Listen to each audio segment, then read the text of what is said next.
Bonjour à tous, merci d'être présents pour notre session de présentation de notre accélérateur Retail Booster pour la promotion numéro 2.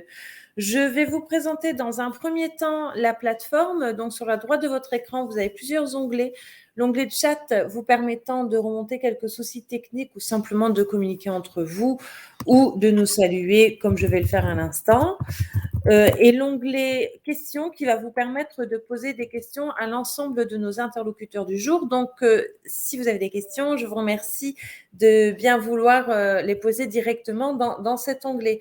Aujourd'hui, autour de la table, Renan, Sarah qui représente Cap Digital, Karl et Guillaume, ainsi que Charlotte qui nous rejoindra par la suite de l'autre côté de la table, à savoir les experts qui accompagnent l'ensemble de nos lauréats, et Guillaume et Sarah qui ont donc été lauréats de la session précédente. Renan, je te laisse la parole. Oui, bonjour à tous, merci Nadège et bonne année à tous en ce démarrage 2022. Effectivement, nous sommes autour de la table, moi-même, donc je me présente rapidement, je suis Renan Sobaga, responsable de la communauté commerce, Sarah El Jabri, qui est responsable de la communauté des investisseurs et des comités d'investisseurs chez Cap Digital, Karl, qui est Chief Operation Officer chez Strat NXT, et Guillaume Faure, qui est responsable CEO de Belle Époque.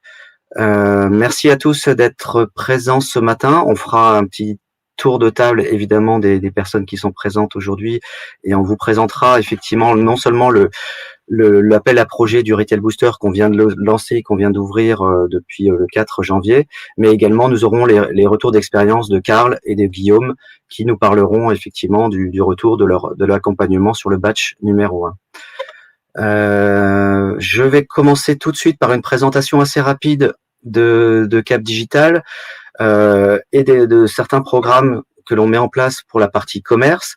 Alors je vais aller assez vite parce que l'objet aujourd'hui n'est pas de vous parler que de Cap Digital, mais surtout du Retail Booster et du lancement de cette promotion 2 qui vient de s'ouvrir et qui, pour info, se clôture le 30 janvier. Donc vous avez encore quelques semaines pour candidater et nous poser toutes les questions que vous souhaiteriez nous poser.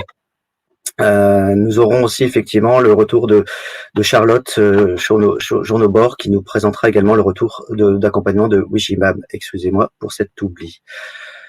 Alors je vais aller très très vite sur la présentation de Cap Digital. De toute façon, vous aurez la présentation qui vous sera communiquée. Elle est ici en support, simplement puisque vous la recevrez après par email et qui servira de support à vos questions ou à différents programmes. Digital, qui sommes-nous? Nous sommes une association de loi 1901, un collectif d'innovateurs pour travailler sur différents secteurs d'activité en tant que tiers de confiance. Donc, je vais aller très vite sur ce point-là. Donc, c'est un collectif de 1000 structures, une équipe de 40 personnes et un écosystème de 850 PME, 60 grands comptes et travaillons sur une partie événementielle, une partie programme, vous verrez, sur 2 sites à Lille et à Paris. Nos programmes et nos activités concernent la R&D, donc l'accompagnement de projets de R&D, l'accélération, donc on va en parler aujourd'hui, et des opérations de transfert numérique à destination plutôt des grands comptes. Donc, nous avons aussi engagé quelques programmes européens. Je vais passer également assez vite sur cette partie-là, qui donne une dimension européenne à nos partenariats et à des projets que l'on peut monter. Les marchés que nous adressons chez Cap Digital, évidemment, sont divers et variés. Vous connaissez effectivement nos différentes verticales. Nous allons parler essentiellement retail et commerce aujourd'hui. Je vous ai remis ici ce qui peut être intéressant pour vous, puisqu'on va parler d'accélération, l'ensemble de nos grands comptes qui sont adhérents, qui peuvent aussi être des terrains d'expérimentation, des terrains de jeu pour les process d'accélération, dont on va parler aussi tout à l'heure, puisque ce sont des grands comptes qui, effectivement, sont partenaires et membres de Cap Digital. Vous voyez ici la liste. Vous verrez lorsque vous recevrez le document, éventuellement, si certains peuvent vous intéresser ou vous concerner. Alors, rapidement, pour vous parler de quelques programmes que l'on initie pour la filière du commerce, avant de parler du Retail Booster, je vais vous parler de New Shopping Experience. C'est un programme d'open innovation que l'on met en place depuis 10 ans, c'est un programme d'expérimentation et de financement de la R&D et de POC entre des grands comptes et des startups. Donc c'est un programme qui effectivement a 10 ans d'existence et qui a généré jusqu'à présent à peu près 10 millions de projets, avec 276 projets déposés et 105 ont été financés depuis 10 ans. Donc c'est un projet qui a été mis en place avec un certain nombre de partenaires grands comptes et de retailers qui se prêtent à des terrains d'expérimentation, à des terrains de jeu, à des terrains de use case sur des projets qui sont proposés par des PME. Nous avons également un autre programme qui s'appelle les Challenge Pock & Go, qui sont des programmes également très opérationnels entre des grands comptes qui nous expriment des besoins et des startups PME qui viennent nous proposer des solutions pour tester ces solutions, pour tester des nouvelles solutions, pardon, pour répondre à des problématiques données par les grands comptes. Et ici, nous avons deux challenges ouverts actuellement, qui sont encore ouverts. Un avec la SNCF qui porte sur la localisation et le guidage indoor. Donc, vous avez un site qui s'appelle Pock & Go qui détaille l'ensemble du contexte et des programmes et des sujets qui sont adressés par ce sujet-là. Et l'autre programme est porté par Intermarché et j'ai cru voir que Mathieu était là ce matin, il me semble, qui porte un projet de computer vision et de magasin intelligent pour Intermarché. Donc là, la clôture est un peu plus lointaine, on est au 31 janvier. Donc là, ce sont deux programmes qui sont financés par l'État, par le PIA 4, par le PIA, pardon, sur l'expérimentation et le financement de projets technologiques. Nous avons aussi, pour la partie commerce, un comité des investisseurs que Sarah va vous présenter tout de suite en 1 ou 2 minutes si elle veut bien prendre la parole et qui notamment aussi sera aussi en accompagnement du Retail Booster. Donc Sarah, je te laisse la parole pour présenter les deux slides que tu nous avais préparés. Merci. Bien sûr. Donc bonjour à tous. Alors pour ma part, je vais vous parler un petit peu de notre comité d'investisseurs qui est un petit peu le cheminement du parcours des startups dans leur accompagnement à financer leur évolution et leur développement. Et donc, Cap Digital organise des comités d'investissement périodiques à thématiques spécifiques selon les besoins. Là, pour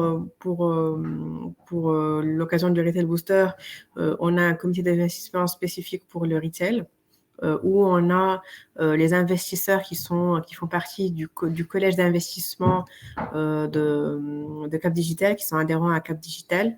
Et on y convie également des fonds, des investisseurs qu'on estime pertinents.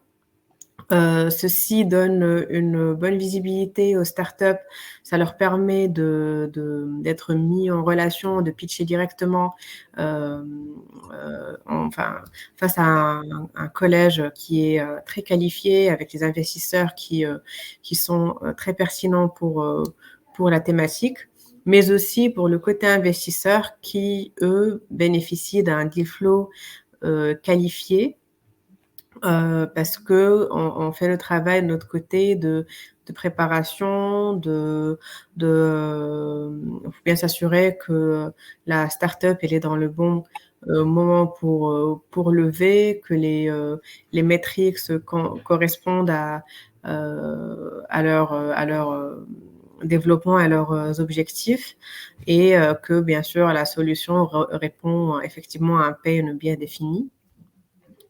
Donc, voilà, nous donnons l'occasion aux startups qui participent au programme ou aux startups adhérentes en général de pitcher devant notre comité d'investissement si bien sûr les conditions et les métriques sont bons pour ceci.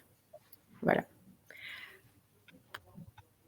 Et donc, dans notre processus d'intervention, le comité d'investissement intervient après le volet expertise, une fois que le besoin est établi, que la start-up a été expertisée par nos experts qui sont en interne ou par l'équipe interne, que le deck correspond parfaitement à ce que la start-up recherche, que le BP reflète d'une manière fidèle l'état actuel de la boîte ainsi que les objectifs voulus, la structuration de revenus ainsi que les retombées futures d'une potentielle levée de fonds. Là, on a un échantillon des membres qui font partie du collège d'investisseurs de Cap Digital, notamment Paris Business Angel, IRD Gestion, Omnes Capital, Elaya, BPI, Exchange, WeSeed. On en a quelques autres, mais là, on voit qu'ils sont, généralement, c'est assez diversifié, donc la table est assez diversifiée. C'est des acteurs qui se positionnent généralement sur des tours qui sont early, voire série A. Et donc, on intervient vraiment au niveau des premières étapes de développement de la start-up. Donc, on essaie d'être ce trait d'union, ce lien pour accéder à ce financement privé, à ces fonds propres qui permettent d'atteindre ces objectifs plus rapidement et d'une manière plus réfléchie, d'avoir de la smart money aussi à côté, parce que qui dit venture dit investisseurs qui sont très qualifiés, qui sont généralement, ils n'investissent que dans les sujets qu'ils comprennent parfaitement. Et donc, c'est un atout assez significatif pour le développement stratégique et opérationnel des startups. Merci. Merci Sarah. Pour information, ce parcours d'investissement est aussi une des conclusions du programme d'accélération dont on va parler, puisqu'effectivement, ce parcours d'investissement et ces comités d'investisseurs peuvent être en parallèle des activités générales et génériques de Cap Digital, mais aussi en clôture du programme. Voilà. Donc, c'est pour ça qu'on vous en parle ce matin, puisque c'est la clôture, et notamment pour la promotion précédente qui aura lieu dans la semaine prochaine, en tout cas. Donc voilà, donc c'est l'occasion toute trouvée et la transition toute trouvée en tout cas pour parler du Retail Booster et du nouveau batch qu'on vient d'ouvrir depuis début janvier. Donc c'est pour contextualiser cet appel à projet, cet appel à candidature, c'est un appel à projet qui vient suite à une version 1 du Retail Booster qui avait été développée entre 2018 et 2021, qui avait été activée effectivement sur le secteur du commerce, avec 5 promotions déjà réalisées, 24 entreprises lauréates et voilà un certain nombre d'ateliers, de mentorat et d'emplois créés sur ce premier batch. Voilà, c'est les retombées économiques de ce premier batch, mais l'idée n'est pas là aujourd'hui. Et l'idée, c'est vraiment de vous parler de ce nouveau batch qui se met en place, de cette série qui s'engage sur les années 2021-2023, et dans le but d'accompagner 20 entreprises du secteur du commerce au sens large. Et vous verrez, voilà, on parle du commerce au sens large, parce que derrière, on peut toucher aussi à d'autres secteurs, mais à partir du moment où il y a une thématique peu ou prou liée au commerce. Et l'idée, c'est d'accompagner ces entreprises sur un accompagnement à la fois financier et en expertise, avec trois experts qui seront là aussi pour vous coacher. Donc, on va vous détailler tout le programme aujourd'hui. Et l'idée, c'est d'accompagner effectivement les entreprises sur un programme de 3 mois, 12 semaines.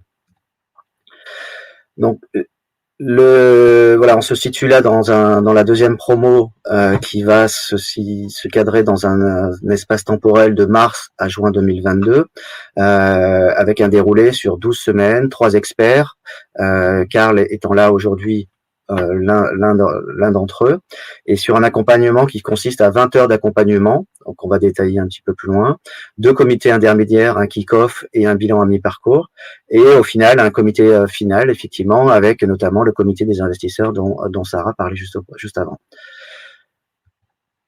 Les 3 experts qui sont représentés et qui ont été sélectionnés après appel d'offres dans le Retail Booster sont Frédéric Boucher, Bertrand de Grusson et Karl Ocante. Karl, peut-être que tu peux te présenter plutôt que de le faire moi-même. Je peux peut-être te laisser la parole, ce sera plus confortable à la fois pour toi et pour moi. Si tu peux peut-être expliquer un petit peu ton parcours et pourquoi et voilà. Oui, bien sûr, Renan, merci beaucoup. Donc, je m'appelle Karl Ocante, je suis directeur des opérations de Stratnext, qui est l'entité de conseil et d'accélération digitale du groupe Labellium.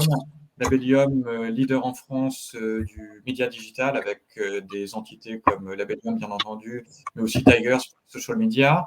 J'ai pour ma part un parcours de commerçant puisque j'ai pu faire du commerce physique pendant une dizaine d'années, du commerce digital, en particulier à la Redoute pendant quelques années. Et j'accompagne désormais depuis 3 ans en tant que consultant, aussi bien des retailers grands comptes que des startups pour essayer de les appuyer dans les 2 cas. Alors, les retailers dans leur accélération digitale et bien entendu les startups ou éditeurs dans leur adéquation avec les besoins des retailers. Merci beaucoup, Karl. On aura l'occasion d'avoir ton retour d'expérience, en tout cas sur le batch précédent tout à l'heure, sur la partie un peu plus Retex. Merci à toi. Donc vous voyez ici qu'on a 3 experts qualifiés et complémentaires qui ont été sélectionnés par un jury également voilà, qualifié de spécialistes du commerce.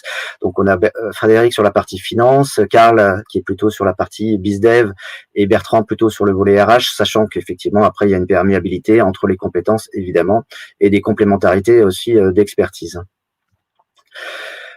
Si on aborde les sujets les thématiques de la promo 2, autant la promotion 1 précédente était peut-être thématisée sur la partie omnicanal, autant la promotion 2 reste assez large et plus ouverte. On reste sur des thématiques qui sont celles qui sont évoquées ici. Alors je vais aller assez vite, mais si vous avez des questions après, n'hésitez pas à les poser ou à revenir vers nous sur le fait qu'un de vos programmes ou un de vos projets ou le sujet de vos développements porte sur un de ces sujets. On y répondra tout à l'heure et toute l'équipe, et je vois que Pierre est également là. Sarah et moi pourrons répondre à vos questions. Donc l'idée c'est de travailler sur des sujets qui touchent au process, transformation des process dans le commerce, l'expérience d'achat digital et omnicanal. Donc c'est notamment les effets court terme liés à la crise, l'omnicanalité accélérée par cette crise Covid qui n'en finit plus. Ensuite on adresse les sujets de confiance. Donc c'est vendre un produit avec un service de confiance, garanti par un commerçant de confiance.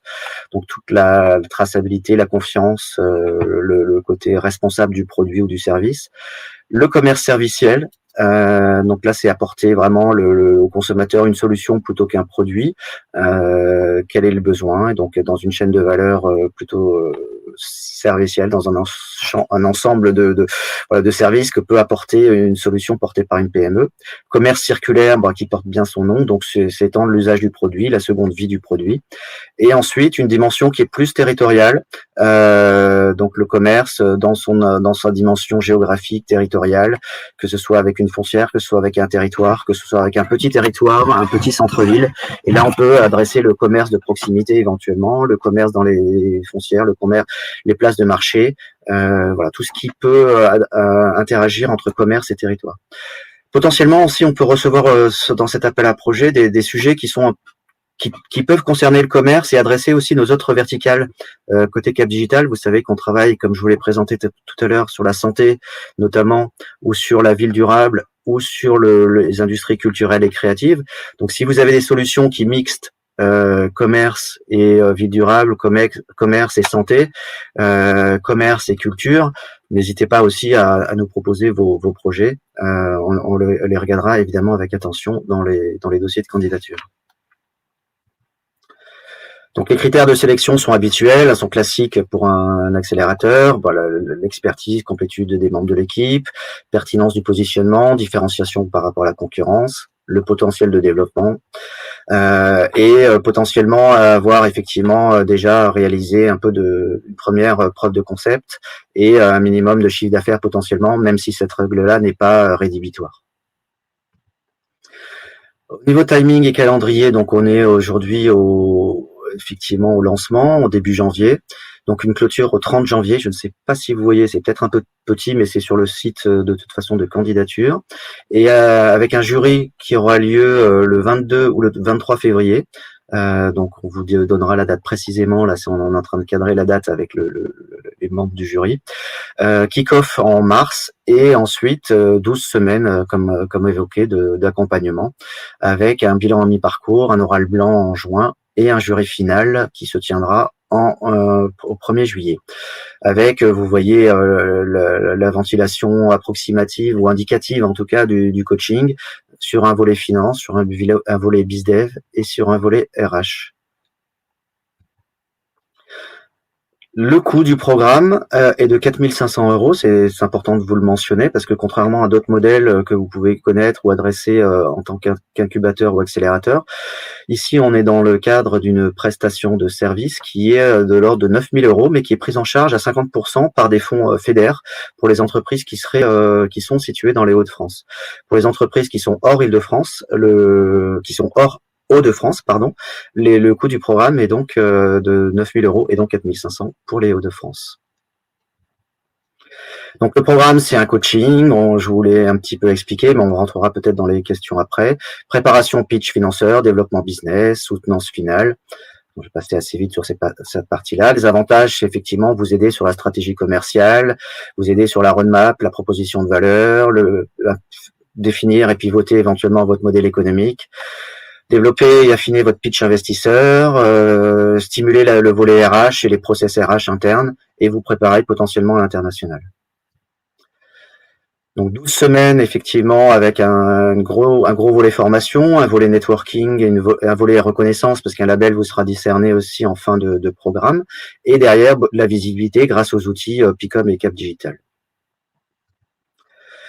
Donc, vous avez le lien de candidature que vous aurez sur le document ou également sur notre site internet. Là, vous avez la présentation du batch précédent aussi en téléchargement des 5 entreprises qui ont été accompagnées précédemment.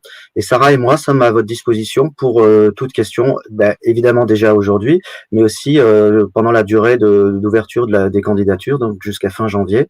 N'hésitez pas à nous contacter pour avoir une question sur les modalités opérationnelles, sur le contenu, sur le process. On est à votre disposition. Et du coup, j'en ai fini pour cette présentation un petit peu théorique et processée. Donc du coup, je laisse plutôt la parole maintenant au Retex et à nos interlocuteurs présents aujourd'hui, Guillaume et Karl, pour nous faire un petit retour Retex de ce qui s'est passé dans la promotion 1, dont on clôture cette promotion, en tout cas la semaine prochaine, via un comité des investisseurs. Donc, Karl, tu t'es présenté. Guillaume, je te laisse te présenter si tu veux bien et peut-être expliquer ce que fait Belle Époque, ce que tu es, ce que tu attendais en tout cas du programme quand tu t'es inscrit au démarrage de l'accès à la promotion précédente. Quel a été ton accompagnement et peut-être puisque Karl est là aujourd'hui, peut-être je vous laisse un peu aussi échanger entre vous sur les discussions que vous avez eues, le retour, et ce qui reste encore aussi à faire. Enfin voilà, tout est ouvert à ce niveau-là. Et puis Charlotte nous rejoindra. Elle avait une petite contrainte de temps. Elle nous rejoindra dans quelques minutes. Donc Guillaume, si tu veux bien peut-être raconter l'histoire de Belle Époque par rapport à cette promotion numéro 1. Merci. Merci Renan, c'est sympa de passer la parole. Bonjour à toutes et à tous et bonne année, meilleurs vœux. Retail Booster, c'est arrivé assez vite dans l'histoire du démarrage de mon entreprise, puisqu'en fait l'entreprise Belle Époque a un petit peu moins d'une année d'expérience et on a développé avec mon associé ce projet dans l'univers du live commerce, au cœur du social commerce. Le live commerce, vous en avez forcément déjà entendu parler, et ça, c'est un des nouveaux usages du digital qui prennent une traction très forte en Europe aujourd'hui, après avoir bousculé le e-commerce en Chine. Voilà, il se trouve que j'ai travaillé très longtemps chez Auchan et dont de nombreuses années à Shanghai avant de me lancer dans cette aventure entrepreneuriale. Et donc, je suis rentré en contact avec Cap Digital Picom au mois de juillet l'année dernière, parce que j'avais besoin de bien structurer en fait le deuxième semestre de vie de mon entreprise. Le premier semestre de l'année dernière avait été consacré à écrire les premières lignes de code et à poser les fondamentaux de l'entreprise, mais j'avais besoin d'un accompagnement bien structuré pour écrire ou réécrire et affiner vision, mission, valeur. Ça, c'était un premier gros sujet. Un deuxième sujet, c'était de structurer une approche, un deck financier qui soit soient bien carrés et qui remettent en vision tout ce qu'on fait dans l'entreprise. Et puis, avec Karl, le sujet, c'était de bien structurer le business développement. Donc voilà, donc j'ai candidaté, j'ai été retenu. J'avais pas encore de chiffre d'affaires, donc effectivement, comme le disait Ronan, c'est pas rédhibitoire, mais il y avait déjà une équipe, il y avait déjà un projet, il y avait déjà un produit, il y avait un MVP tech qui fonctionnait, qui faisait le job. Voilà, il fallait tout simplement accélérer en fait la suite de l'entreprise. Donc pour moi, Retail Booster, ça a été un très bon marchepied. Ça m'a permis avec beaucoup de rigueur de construire un agenda septembre, octobre, novembre, décembre, janvier qui est solide, qui était solide, qui était demanding en temps de travail et en temps de présence avec mes 3 coachs, mais qui m'a vraiment permis je dis le mot, de structurer en fait les 3 streams en fait qui sont travaillés par Retail Booster et qui étaient incontournables en fait moi dans l'accélération de mon entreprise. Donc ce que j'ai bon d'abord première chose, c'est que humainement, j'ai été accompagné par 3 personnes qui ont de la seniorité et ça comptait pour moi. Et donc voilà, c'est une chose que je retiens. Et qu'au-delà de cette seniorité, de cette maturité professionnelle de ces 3 accompagnants, j'ai trouvé rapidement beaucoup d'empathie pour le projet, pour qui j'étais, pour ce que je portais comme projet. Et donc la confiance est rapidement arrivée entre nous 3, avec Frédéric, Karl et Bertrand. Et puis après, j'ai trouvé beaucoup de disponibilité en novembre et en décembre de leur part. Ils ont chacun leur boulot, mais ils étaient toujours disponibles quand moi j'en avais besoin pour des séquences de 2 heures à 3 heures qui se passaient soit à Lille, soit à Paris, en fonction des agendas des uns et des autres. Donc voilà, c'était un point fort pour moi. Je redis, moi, ça m'a demandé beaucoup de travail en parallèle, de préparation de ces séquences et de débrief avec mon équipe de ces séquences, puisque c'était très riche et donc très concret surtout. Le résultat aujourd'hui, après on va dire 4 mois d'accompagnement, c'est vision, valeur, mission, c'est posé, c'est pas toujours sec, mais c'est posé, c'est structuré et ça me permet d'avancer avec ça et d'engager l'équipe et le business développement avec cette vision. Donc ça, c'était un gros travail. Deuxième sujet, le pitch, il est hyper structuré aujourd'hui. Alors pareil, il est jamais terminé, mais en tout cas, il permet d'aller dans 15 jours à Paris, expliquer qui on est et ce qu'on fait, et c'est solide. Et le business développement, il est hyper structuré. Et c'était compliqué, et puis, enfin pas compliqué, mais il y avait beaucoup de choses à remettre dans l'ordre, et on a fait ça avec Karl. Et aujourd'hui, voilà, il y a une roadmap BizDev qui tient la route, et il y a un go-to-market qui est posé chez Belle Époque par rapport à notre tech et par rapport à ce qu'on veut faire dans cet univers du live commerce. Donc voilà, un retour d'expérience évidemment hyper positif et très apprécié de ma part. Et voilà ce que je voulais partager avec vous aujourd'hui. Merci beaucoup, Guillaume. Du coup, Karl, je te laisse peut-être rebondir par rapport à ce que Guillaume venait de dire, notamment sur le volet et puis l'accompagnement que vous aviez fait tous les deux. Mais peut-être que tu peux, au nom des 3 experts, peut-être parler de cet accompagnement et de ce que tu as pu voir de ce coaching, de cet accompagnement et du travail que tu donnais aussi, que vous donniez en parallèle aux entrepreneurs. C'est toujours intéressant d'entendre qu'au-delà des 20 heures qui sont évoquées, il y en a beaucoup d'heures derrière la face cachée quelque part de l'iceberg qu'on ne voit pas et tout le travail souterrain de mise en œuvre. Donc, je te laisse peut-être exprimer ton retour par rapport à tout ça, Karl, si tu veux bien. Oui, bien sûr, et le programme est très bien nommé, hein. Le Retail Booster a vraiment un enjeu, un objectif d'accélération, et Guillaume l'a tout à fait dit, il y a du rythme dans le programme.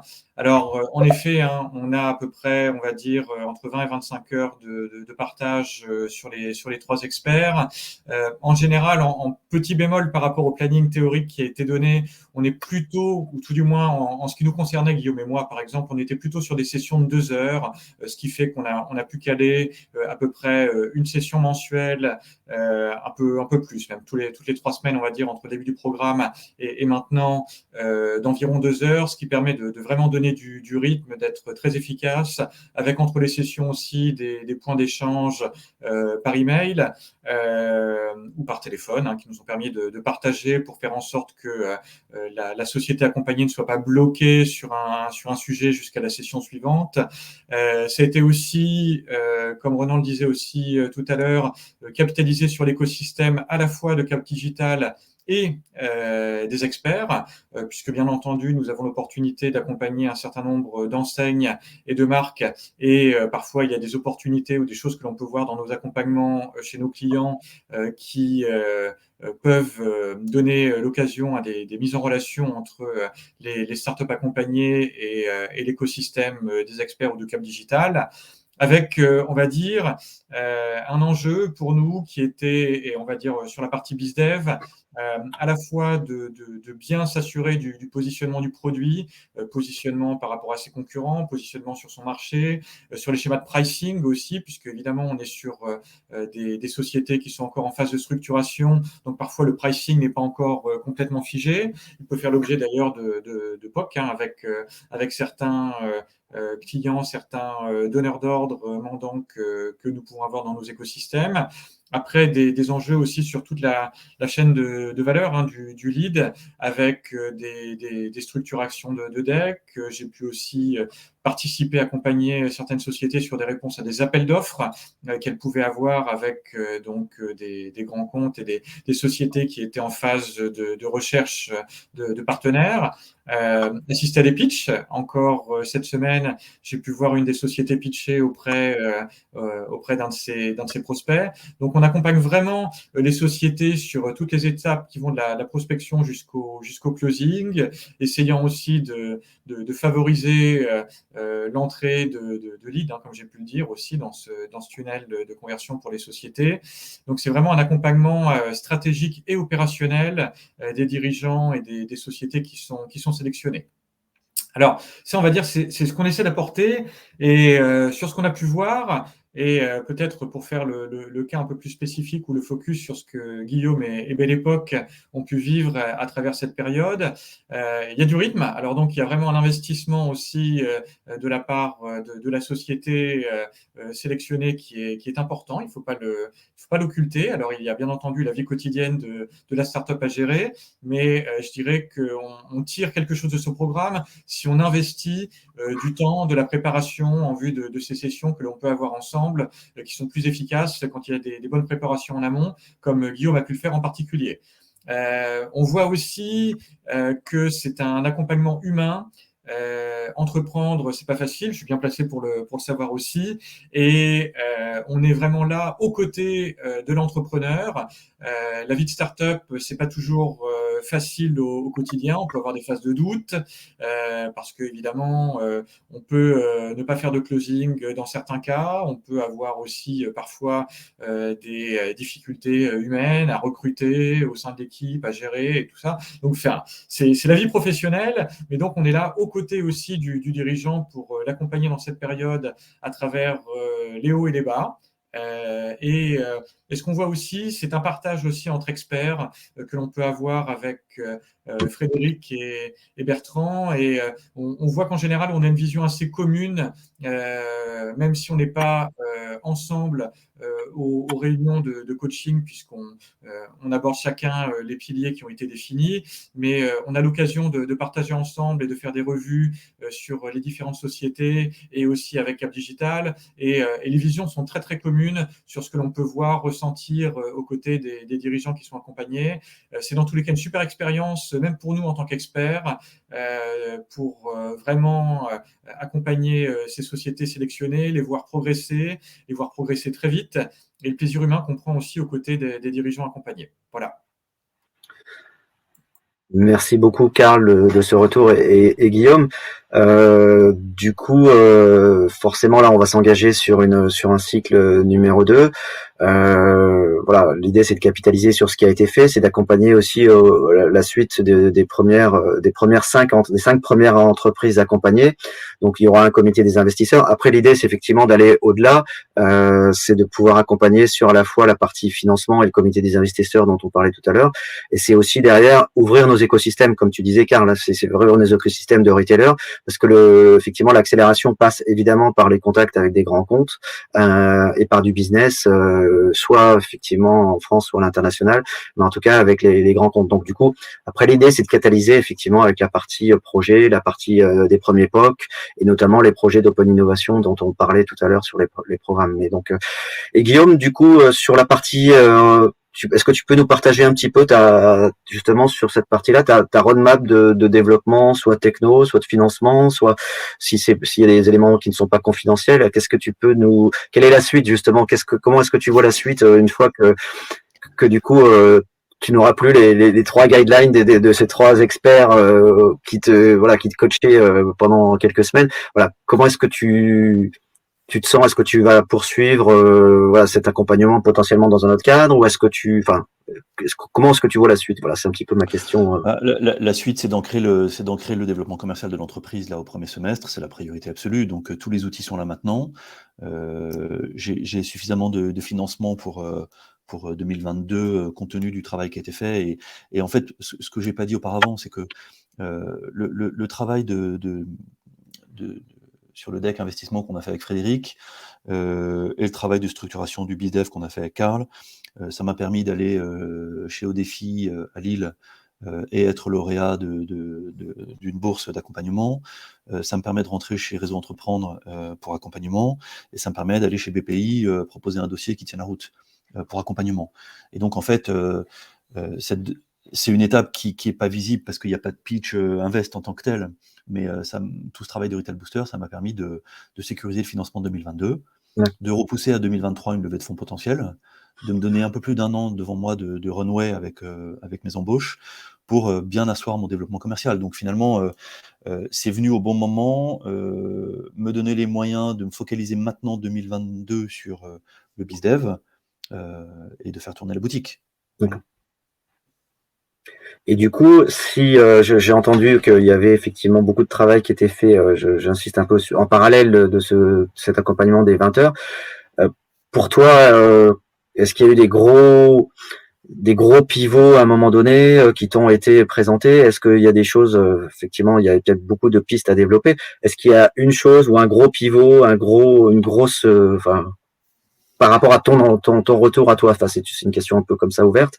Est-ce que parfois il y a eu des choses un petit peu dire non, cette piste-là elle n'est pas du tout opérationnelle, cette piste business, moi je m'engage mal.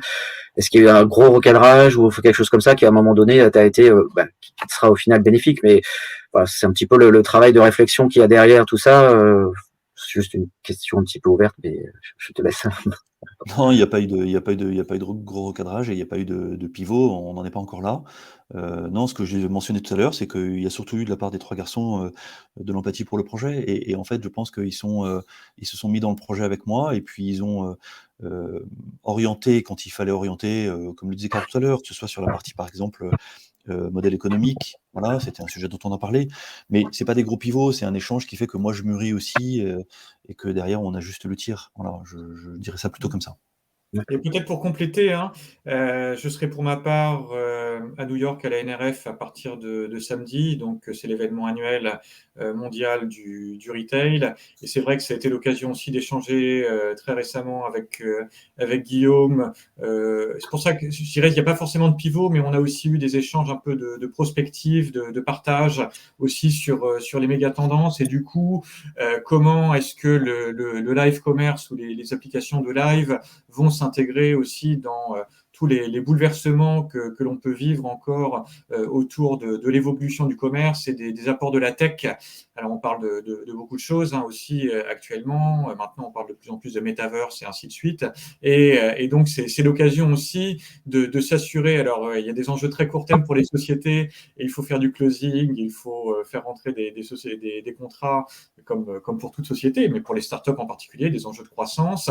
Mais après, il y a aussi des enjeux de durée et d'être pertinent sur le long terme. Et on a aussi eu ces échanges pour voir aussi quelle peut être la roadmap future des produits et comment rester d'actualité potentiellement au-delà de l'accompagnement. Ok. Non, mais très bien, très clair. Merci, Karl, effectivement. Ça va tout à fait dans le sens de ma question. J'avais juste une dernière question avant de laisser la parole un petit peu. J'ai pas trop suivi le fil de conversation et de chat à côté, mais j'avais une question sur la partie plutôt diffusion de la culture ou de ce coaching, de cet accompagnement triple et multiple, aussi bien finance, bizdev que évidemment RH. Comment est-ce que ça s'est infusé dans les équipes, dans les associés d'entreprises? Parce que effectivement, c'était une personne d'une entreprise, donc des 5 entreprises qui ont été accompagnées. Comment se fait la diffusion de la culture, de la mission, des valeurs dont tu parlais, Guillaume? Voilà, comment ça se que voilà, est-ce que c'est encore trop tôt? Je vois que Charlotte nous a rejoint aussi, donc Oui, alors, on pourra voir. Ouais. je vais peut-être compléter par rapport à cette question, Renan. C'est pas forcément uniquement, on va dire, un dirigeant accompagné, et Charlotte le confirmera, puisque en particulier dans le cadre de Wishibam, j'ai pu bien entendu interagir avec Charlotte, mais aussi avec ses équipes. Parfait. Accompagnement, que ce soit à travers la préparation ou assister à des pitchs que ces équipes pouvaient faire à des prospects, que ce soit à travers des réunions de travail que nous avons pu avoir ensemble. Donc, en fait, c'est assez variable en fonction aussi de l'organisation de la société. Dans certains cas, nous avons eu des binômes, trinômes de dirigeants qui ont souhaité aussi, soit dans certains cas, on va dire, partager un peu l'un plutôt orienté finance, l'autre plutôt orienté commerce en fonction des responsabilités de chacun. Mais ça a été l'occasion aussi pour nous de faire des points avec plusieurs dirigeants aussi en même temps. Donc on s'adapte, je dirais, en tant qu'expert au contexte de chaque société, aux besoins, parce qu'en fait on définit dès le début aussi quelles sont les grandes priorités de l'accompagnement. On ne vient pas, on apporte un cadre global, mais après on adapte aussi ce cadre au contexte de chaque société en fonction de son besoin et de sa maturité. Très bien. Bah, écoute, c'est tout à fait clair. Merci, Karl. Et du coup, la transition est toute trouvée puisque Charlotte vient de nous rejoindre. Merci, Charlotte, de nous rejoindre. Je crois que ton micro est coupé. Bonjour. Bonjour. Et du coup, voilà, on parlait de l'accompagnement un peu plus en collectif. Et là, effectivement, sur une entreprise peut-être un peu plus structurée, plus importante en tout cas en taille, puisque vous êtes une quarantaine ou un peu plus au sein de Wishibam. Donc, je te laisse peut-être juste rebondir par rapport à ce qu'évoquait Karl sur l'accompagnement, un petit peu plus sur l'ensemble de la team de Wishibam peut-être, et puis peut-être globalement présenter aussi ton activité, tes attentes par rapport au programme et les retours que tu as pu en avoir et ce que tu as encore aussi potentiellement en roadmap à faire, ce qui est aussi derrière lancer un programme, un projet, et pas que sur du court terme. Donc c'est un petit peu voilà, ta vision un petit peu large de l'ensemble de cet accompagnement pour toi, pour ton équipe et pour l'entreprise. En fait, c'était un accompagnement hyper intéressant parce que moi, à l'inverse, j'avais des, enfin, j'ai des, enfin, l'entreprise existe depuis 5 ans et donc, mais en fait, à partir du moment où l'entreprise change, évolue et qu'on croit finalement, les problématiques qu'on rencontre même au début d'une entreprise restent d'actualité puisqu'il faut savoir évoluer, s'adapter. Et en fait, ce qui était extrêmement intéressant, c'est qu'effectivement, Karl a accompagné notamment mon VP Sales sur la partie plutôt commerciale et moi aussi, évidemment, mais il n'a pas travaillé qu'avec moi, il a aussi travaillé avec mon équipe commerciale. Sur la partie plutôt RH, pour le coup, moi, j'avais des sujets RH à traiter, même des sujets de management sur lesquels j'ai été bien accompagnée. Et c'est vrai que, en fait, c'est hyper intéressant d'avoir un avis extérieur, mais surtout de comprendre qu'en réalité, la façon de manager, elle dépendait aussi de nous et des valeurs et des missions de l'entreprise et qu'en fait, on ne pouvait pas adapter et coller un modèle qu'on avait déjà vu auparavant. Et sur la partie finance, en fait, nous, on est en pleine levée de fonds et je me fais accompagner par une banque d'affaires. Et donc, j'avais un peu peur que ce volet soit moins pertinent pour moi, mais finalement, ça l'était puisque, à contrario d'une banque d'affaires qui a quand même l'ambition de faire le deal, mais donc du coup, qui ne te dit pas, enfin, qui a plutôt intérêt à te dire, bah, tu vas lever 10 sur une valo à 50 plus que tu vas lever 30 sur une valo à 120, puisqu'en fait, le deal doit se faire, quoi. Et que c'est plus dur de lever 30 sur une valo à 120 que 10 sur une valo à 50 avec les mêmes chiffres. En fait, c'était intéressant d'avoir un avis extérieur et quelqu'un qui me challenge, moi, avec un regard peut-être plus bienveillant, entre guillemets, mais en tous les cas, plus du côté de l'entreprise, plus que du côté des invests. Donc ça, c'était un sujet vraiment intéressant aussi. Et moi, pour être hyper transparente, quand j'ai postulé au Retail Booster, j'ai postulé parce que je trouvais que c'était une opportunité d'avoir accès à des experts qui nous challengent à un moment où c'était important pour l'entreprise. Et après, quand je suis rentrée dedans, je me suis demandé si finalement c'était une bonne allocation de mon temps, parce que en fait, comme tous les entrepreneurs, j'ai pas beaucoup de temps. Euh, et je me suis demandé si la boîte, elle n'était pas trop grosse, enfin, si c'était vraiment la bonne chose, quoi. Et en fait, j'ai jamais regretté d'être rentrée dans ce Retail Booster, puisque ce qui était ultra bien, je trouvais, c'est qu'en fait, chaque expert s'adaptait réellement aux besoins de l'entreprise. Et donc, j'imagine que Karl n'avait pas les mêmes interactions avec moi ou mes équipes, qu'il pouvait les avoir avec Guillaume ou avec les autres. Et c'est un vrai accompagnement personnalisé. Je vois sur le chat que certains posent la question de 9 000 euros, quand est-ce que c'est amorti? Est-ce que c'est rentable? En fait, en réalité, moi, je regarde pour me faire accompagner pour repasser sur la brand image, pour me faire accompagner potentiellement par des coachs, etc. Et en fait, je peux vous dire que les 9 000 euros, c'était vraiment rentable parce que refaire une brand image, c'est 25 000 euros. Un coach, c'est 1 500 euros la séance et clairement, il t'en faut plus que 4. Donc voilà, enfin, moi, je trouvais que c'était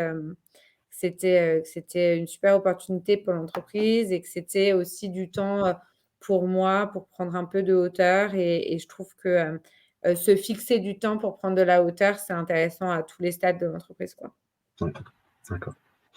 Est-ce que tu as pu consacrer, merci Charlotte en tout cas de ce retour et de répondre aussi directement à la question du chat. Donc on a déjà une petite info concrète issue du terrain, donc merci. Et du coup, est-ce que tu parlais du temps à y consacrer effectivement en interne aussi derrière? Est-ce que forcément, si voilà, tu es dans une entreprise un peu plus structurée, donc il y a beaucoup plus de choses à faire, est-ce que tu as pu trouver, enfin, est-ce qu'il y a encore, la difficulté, c'est peut-être pour toi de trouver un peu de bande passante justement pour travailler entre les sessions, peut-être préparer ou arriver avec justement des choses un petit peu précises et concrètes attendues pour avancer sur les séances. Je te pose la question parce que c'est la partie un peu sous-jacente du programme, effectivement. Oui, alors en fait, bon, moi, du coup, j'avais quand même pas mal de contenu, notamment avec Karl. Ce qu'on a surtout fait, c'est qu'on a fait des rendez-vous, on a revu les présentations. D'ailleurs, il me reste une séance, Karl, après. On a eu les présentations, on va avoir le pricing, etc. Et c'est intéressant d'avoir l'avis d'un expert du secteur sur ce qu'on fait. Mais en fait, j'avais effectivement déjà du contenu existant sur la partie RH. On était vraiment c'était vraiment plus un échange, donc il n'y avait pas forcément de préparation entre les séances. J'ai fait ce qu'on appelle comment ça s'appelle? Un espèce de test de personnalité pour voir ce qui me mettait en action et donc du coup pour comprendre certaines réactions et faire en sorte qu'elles n'arrivent pas dans l'entreprise ou alors mettre des personnes sur des axes, sur lesquels moi je n'aimais pas être ou sur lesquels moi je serais moins pertinente parce que ça provoque chez moi trop de choses, etc. Donc ça c'était pour le coup ça a pris un peu de temps, mais c'est vraiment hyper intéressant. Et après sur la partie finance, oui, ça prend du temps de préparer, mais globalement c'est des sujets sur lesquels j'étais déjà, donc on a aussi réutilisé le contenu et challengé le contenu. Donc voilà, mais en fait, même au-delà de ça, ça prend du temps, les séances. Mais ce que je veux dire, c'est que c'est du temps qui est bien alloué et qui permet de faire progresser l'entreprise. Enfin, moi, j'ai jamais vu ça comme du temps perdu, quoi. Ouais, très bien, entendu. Merci. Merci à tous les trois. Alors, on va laisser peut-être, je ne sais pas s'il y a des questions en parallèle complémentaires. Il nous reste quelques minutes avant de remercier nos intervenants, experts et entreprises. Je ne sais pas si Nadège, alors excusez-moi, je n'ai pas surveillé le chat. Non, il n'y a pas eu d'autres questions. D'accord, bah très bien. Donc en tout cas, merci Guillaume, Karl et Charlotte. Donc n'hésitez pas en tout cas à revenir vers nous, vers Sarah et moi et Nadège et Pierre et toute l'équipe de Cap Digital pour pour toute information sur le contenu, le programme effectivement du Retail Booster, sachant qu'il y a effectivement, comme je vous l'ai présenté tout à l'heure, un certain nombre d'autres programmes pour le commerce. Donc, en tout cas, si vous ne connaissez pas bien Cap Digital et l'ensemble des services et l'ensemble des projets, des programmes, n'hésitez pas à vous adresser à nous. Et j'en profite aussi pour vous ajouter dans l'agenda juste une petite remarque qui concerne la partie commerce. Et c'est que derrière cette semaine encore, jeudi 13, on a un programme, un webinaire dédié aux investissements d'avenir et notamment sur la présentation de l'appel logistique 4.0 qui pourrait aussi vous concerner puisqu'on parlera également commerce. Et je vois que Nadège avait mis l'information aussi dans le chat. Voilà, en tout cas, n'hésitez pas à nous vraiment revenir vers nous. Vous aurez la présentation. Je crois qu'il y aura un replay aussi qui sera mis en place. Voilà, pour toute question, soit directe, soit peut-être vous avez des points confidentiels à aborder avec nous, passez en direct, ou sinon n'hésitez pas à nous contacter, à vous inscrire à nos newsletters, à notre agenda. On est à votre disposition, Sarah et moi et toute l'équipe. Merci à tous, merci Guillaume, Karl, Charlotte, Nadège, Sarah. Merci à tous et bon début d'année. Merci, bonne journée à tous. Merci, au revoir. Bonne journée.